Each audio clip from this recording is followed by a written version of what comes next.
So, I had somebody give me some grief recently about buying a couple of project cars while I had a house to work on. And yeah, I'm working on building my house. I'm living in a camper and stuff. But I'm a car guy at heart. I'm not a carpenter, but I'm building this house from the ground up. There's a little preview of the house back there. That's on my other channel. Charlie does it.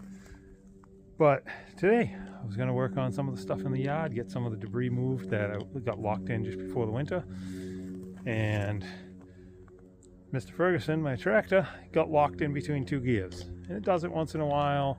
You just put the bucket on the ground, you wiggle it, and it pops out. Well, this time it didn't want to do it. And I battled with it, and gave up on it. When I was pulling it out of the garage is going to get torn down eventually. But I did brace up part of the roof in the garage, and then over the winter we got multiple massive snowstorms. We had one that was 2 feet, another one that was like 18 inches, and another one that was a foot, and I kept raking off as much as I could. Well, what I didn't realize was from where I jacked it to the front, about halfway down, the beam had split. So it took some time. I set up another jack in there. I got that jacked up and blocked. So that was a little bit of a curveball. Whatever. Garage didn't fall down. So anyway, had I not had that other brace, had I not bought this house before this past winter and got it structurally sound and braced up this garage, both of them would have collapsed. So anyway, back to the reason of the project cars is tractor went down today, a couple other things kind of going sideways. My truck has been kicking my butt. I'm a mechanic by trade, and that thing is giving me a run for my money. And I've been dealing with that thing for like 3 weeks now, running at it, like doing everything I can. It died on the highway. It won't die now. Now it's smoking, but I need it to die. Anyway, that's kicking my butt. The tractor kicked my butt. I braced up the garage. I came back at this with a fresh attitude. Finally got that thing freed up, back into neutral. So that's good to go again. And it's already getting late in the day. So the reason why I bring up the project cars is I've been fed up lately. So you know what I'm going to do today? I'm going to put the battery in the Wagoneer. That's not necessarily the project car. That one's still pretty much going. But battery crapped the bed over the winter. It was a few years old and a cheapie. So I got a new battery for that. I'm going to throw that in. Get that up and going. And then this guy here.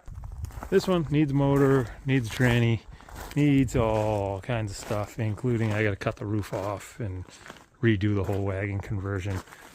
But if you look at it, the pictures don't do it justice, but there's spatter all over it. I don't know if it's paint or old dried on compound and whatnot, but it looks 100 times worse in real life. But I did a little cleanup on the fender the other day, and the fender cleaned up pretty decent. So, and I just did that with the clay bar and the spray wax. So I'm going to work on that, and then I'm guessing the guy clipped his garage or something like that, because that's like house paint on there. So maybe I'll compound some of that off. Looks like he sanded something here and never compounded it. Maybe I'll compound that and whatnot. Actually, you can see a lot of the speckles a little better from this angle. But yeah, there's a ton of it everywhere, and then everything looks like he had sanded it with something super aggressive and whatnot. And then there's something crazy going on with the roof. My guess is he had some weird top on here, and it's just all messed up. So yeah, so I'm gonna put the battery in that. Maybe I'll do some more clay bar action on this thing, clean up some of that, just for inspiration on what it looks like. And then the most recent one was this 55 Chevy here, and I really haven't even gotten to go through this yet since I picked it up. And if I get those two squared away today as far as I want to go, maybe I'll pull the covers off this, survey it, put a parts list together, and do a walk around for you guys on this one. But that's part of having a project car in the background, because when you have a bad day, a lot of people, they go to the bar, they go drinking, they go football game or whatever. I don't drink a lot. I may have one or two beers a month at tops, unless there's an event going on or something. So you could be going out drinking or whatever, or just sitting in watching TV. Instead, I'm going to go side shot and I'm going to play with my cars.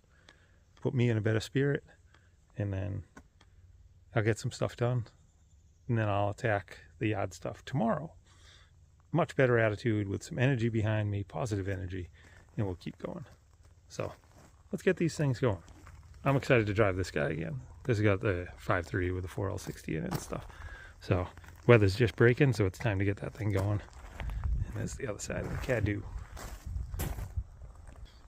Let's play. Not work, play.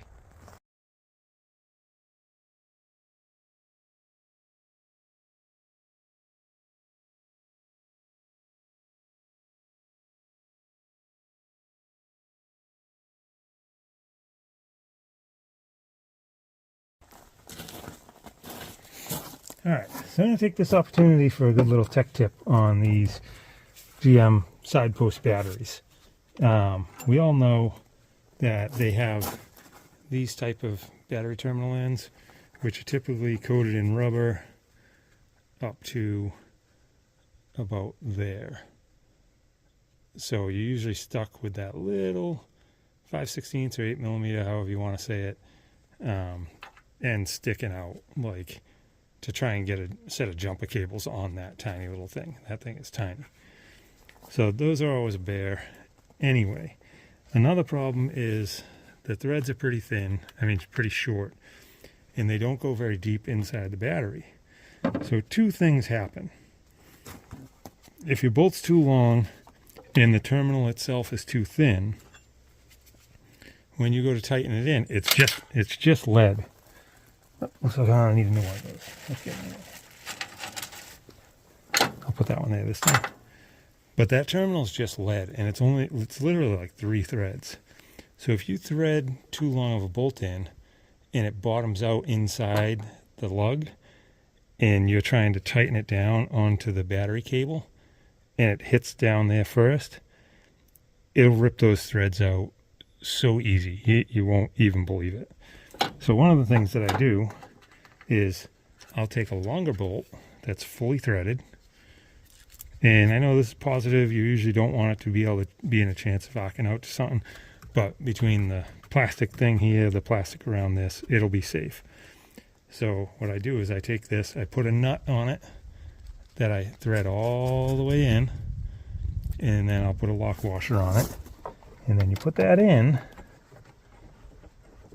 And this allows you to do 2 things. This allows you to use every thread inside that battery. So you literally put it in and just touch it down. Like literally just let it touch. And now you can spin the nut down, and the nut is actually what's tightening onto the battery terminal itself. So now you don't have to worry about pulling those threads out if it bottoms out, because this is already bottomed out and it's not turning, and there you go, nice and snug. And same thing with the negative. I was going to use the regular one I had, but this negative post, very sketchy on how many threads are in there, and I don't feel like going back to return that battery right now. So same thing, just bottom the bolt out and start tightening the nut up.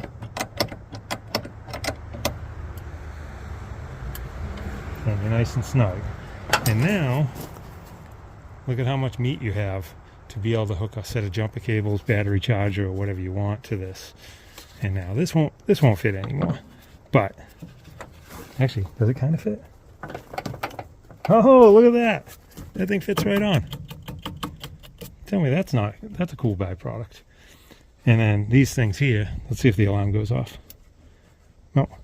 But yeah, these are pretty good. Just little disconnects for the ground side. You just crack the nut free and it loses the connection. They do have a bad connection once in a blue moon, so like if there's any corrosion or anything like that, you may have to get out, crack it free, snug it back on. But for something you don't drive all the time, like this has a high-end alarm in it and all the computers for the 5.3 and all that stuff, so it will kill the battery over time. But just nice to have sometimes, and then you're not disconnecting here all the time. Even if you just use one of these to be able to disconnect it back here, then you're not compromising your threads here if you're constantly unhooking the battery. So those side post terminals, that lead in there is really weak, and these things are terrible. But that's that tech tip for the day. Let's get back to work on something else. Also, with the two-way remotes, how many of you guys have battery drain issues with these two-way remote alarm systems? Seems this one and my old Wrangler that I had that had one, both would drain the batteries. And before I put these in, they never would. So, anyway, a lot of people like to see cold startup videos. This motor and everything has 250,000 miles on it. Once in a while, it's got a chuckle on a cold start. Hasn't been started this year at all. And it's probably about 45, maybe 50 degrees. Let's see how she fires.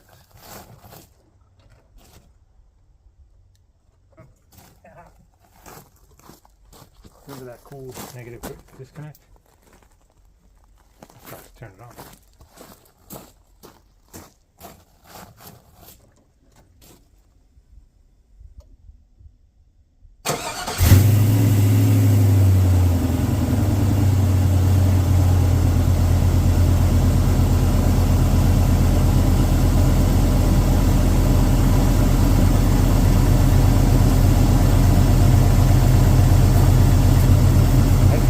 You won't get that fast of a start out of a carbureted one, but you just turn the key, let the fuel pump prime, and these things just fire right off.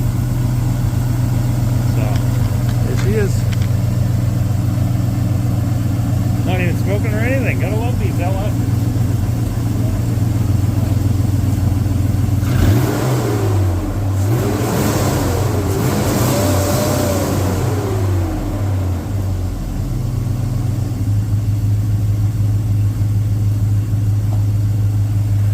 She's not chuckling or anything.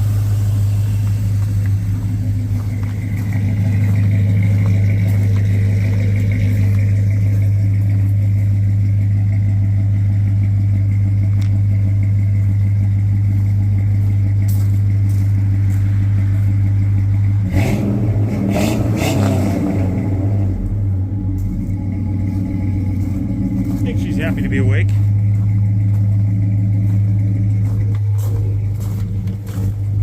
Got in here.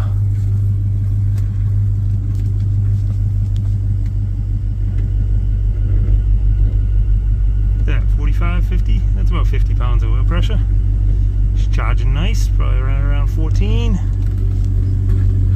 Oh, and tell me that isn't the lottery right now with the gas prices being up. It's not getting political, trust me. But look at that. I left it with a full tank of gas. This thing's ready to cruise. Oh, added bonus. Added bonus. Check that out. The inspection sticker's still good for another 2.5 months. She's ready to drive. I don't know about where you all live, but if you need inspections on your cars, it depends. If you get it out early one year, then the next year when you bring it out, the inspection sticker's already bad. So apparently last year I didn't get it out early. Got a sticker in June, so that's pretty late. So now I'm getting it out just about on time, and I can just go drive. Like if I need to go get something today, I can just drive this to the store. Take that as a win. Oh, I don't know how this is going to show, but I'm going to try and compound some of the roof and just see. I know I'm cutting almost the whole roof off of this anyway, but just for it to look a little less in the yard, because I'm probably less bad in the yard, because I'm probably going to do all the drivetrain and all that stuff before I start chopping the roof off. Like, I don't want to do heavy modifications pushing this thing around when the time comes. So just out of curiosity, if I can just clean it up a little bit, let's see what'll happen. I hit it with a little compound by hand and seemed to clean it up a good amount.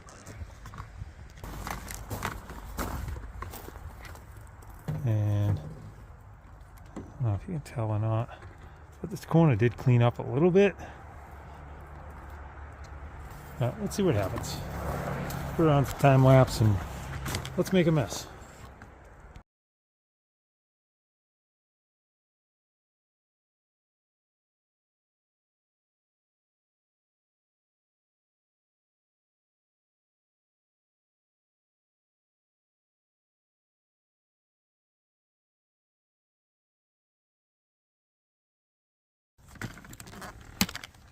Well, it is definitely not good, but it's a little better. You can see all the white in it back there. And up front here, a lot of it's gone. It is absolutely, see how it's all like pimply? It is ugly. What happened up there is bad, but like you can see, like they started compounding it and left stuff everywhere and whatnot, but then you get up here, that's more tolerable.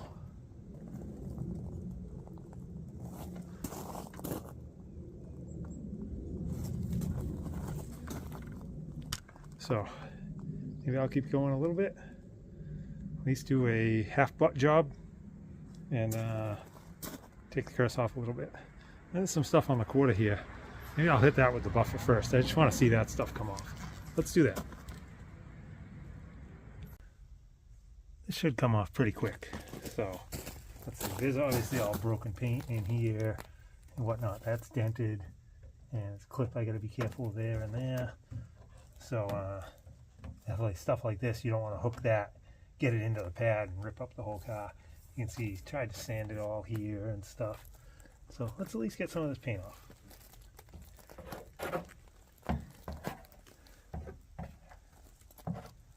Like the landscape guy that I watch, Midlife Stockman, he always says, not perfect, but better. That's all. We're just going for a little bit better. Look at how much black came off the roof already because it's a single stage. Oh boy.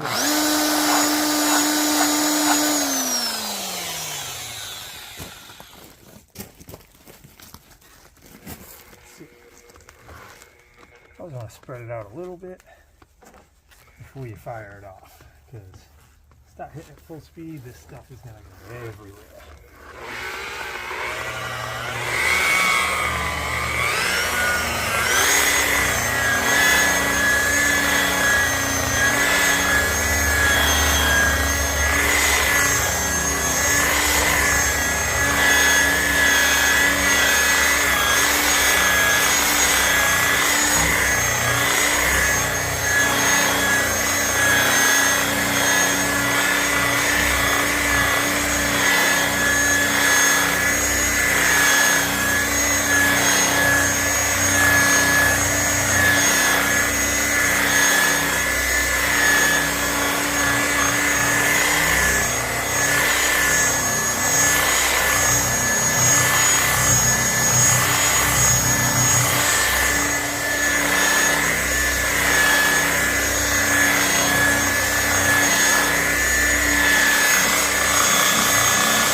I know you were hearing me hit that. That one's got a nut on the back side. This is the clip that I was worried about. This one just had it. That one's contained. That one can't come off. I probably should have hit this with some carb cleaner or something like that. I know, like black and thinner or acetone or something like that, but you know, I'm working minimal stuff here.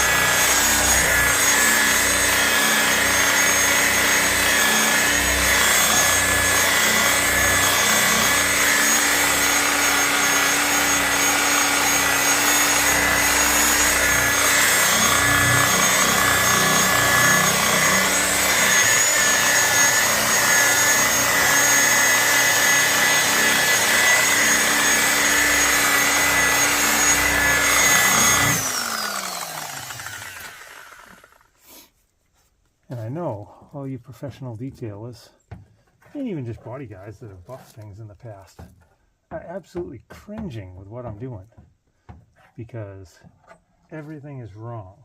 Not doing this right by any means.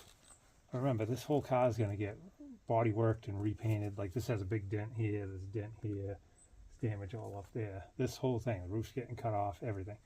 Just trying to see if I could make it look a little better in the meantime.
That thing is expensive sounding.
Tell you, this thing, when you're hitting the buffer, it's working like a buffing spur, cleaning the wheel off every time.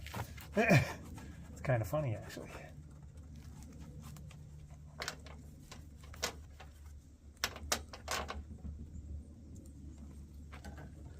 I will tell you, this, I guess this was the Eastwood paint, some sort of Eastwood hot rod black or whatever. I think it's coming out pretty good. A reflection in there.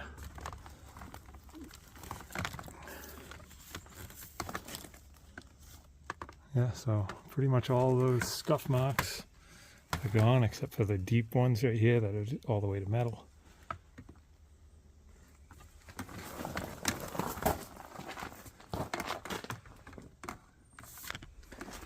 Wish it would chill better, but it's getting dark out.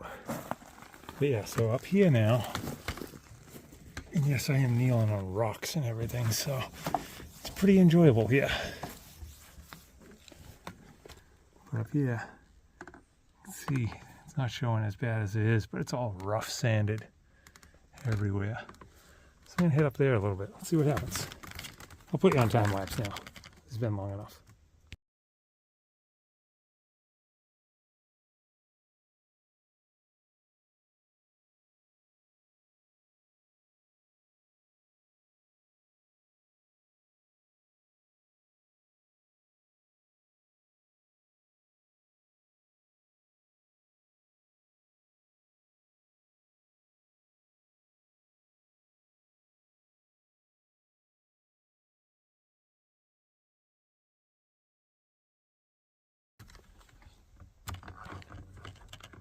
It's not too bad.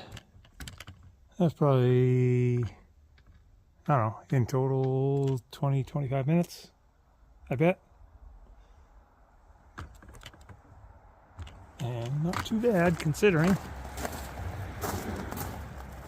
You can see where they had already buffed through there, because this has already all been wet sanded and buffed. I don't know if you'll be able to tell or not. Where is it? But there's a huge sag.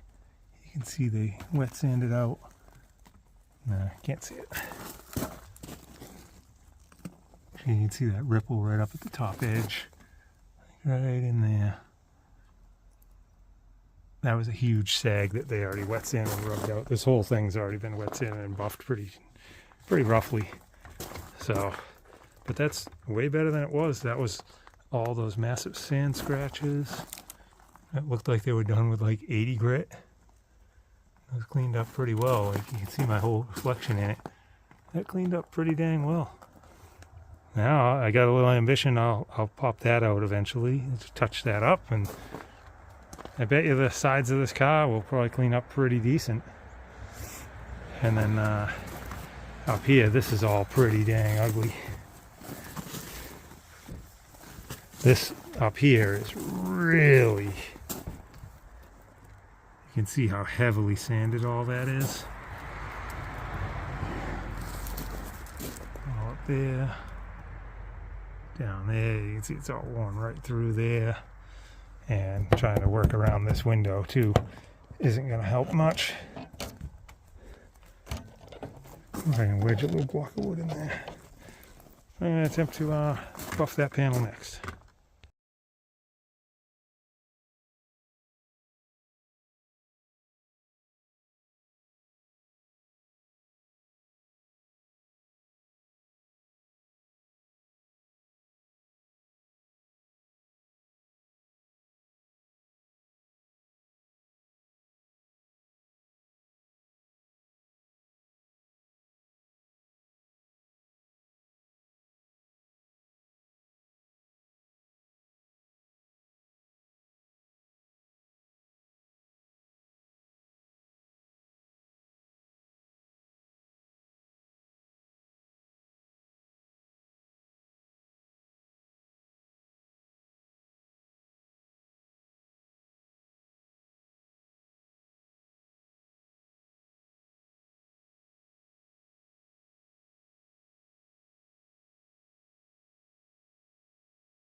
And to be totally clear, this is not a buffing how-to video. This everything you saw me doing is pretty much the wrong way to buff a car.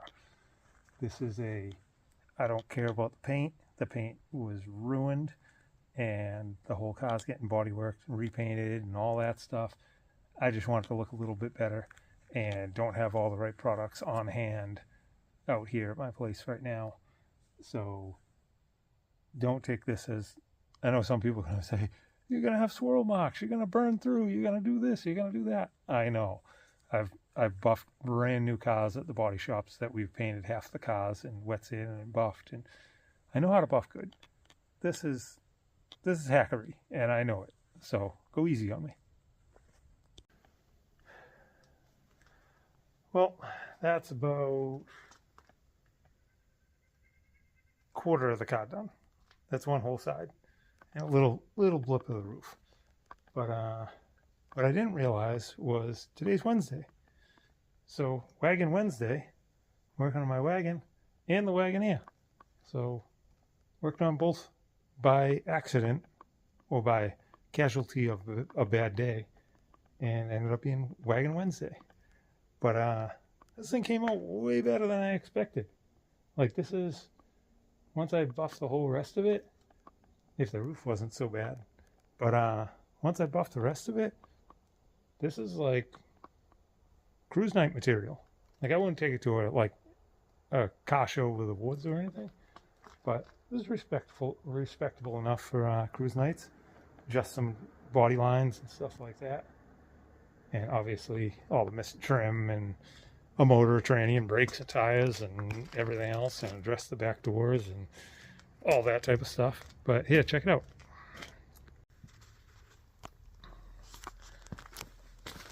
So that's pretty good. And got Mr. Ferguson, the tractor there. But all that white paint came off except for a couple of gouges. But I mean, it cleaned up really well. Like, for a cheap single stage paint job, this thing cleaned up pretty well. This has all bad body work and some nasty sand scratches.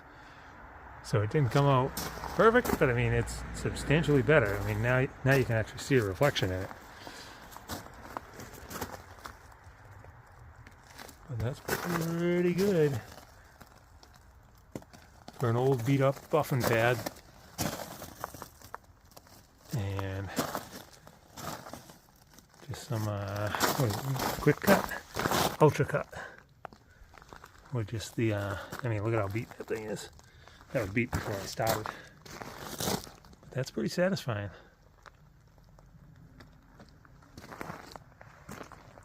Now I can't wait to clean the rest of the thing. But the sun's going down.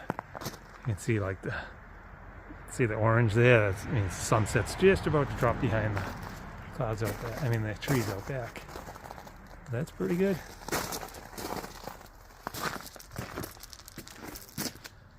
Yeah. So we worked on that in the Wagoneer. So yeah. So happy Wagon Wednesday. That's a good way to, and this is what I was talking about, like having project cars around. This just totally, excuse me, a little gassy. But this totally just changed my mood from earlier total aggravation and whatnot to, I'm in a great mood now. When you're a car person, this is what cars do for you. So you should always have one sitting around for that day. I mean, maybe it'll be that, no, it's not for sale in the driveway for 50 years, but sometimes you go out and tinker with it, wash it, look at it, whatever. But anyway, I'm going to get to cleaning up my mess, put Mr. Ferguson away, and put the car covers back on and call it a night. We'll see what I do tomorrow.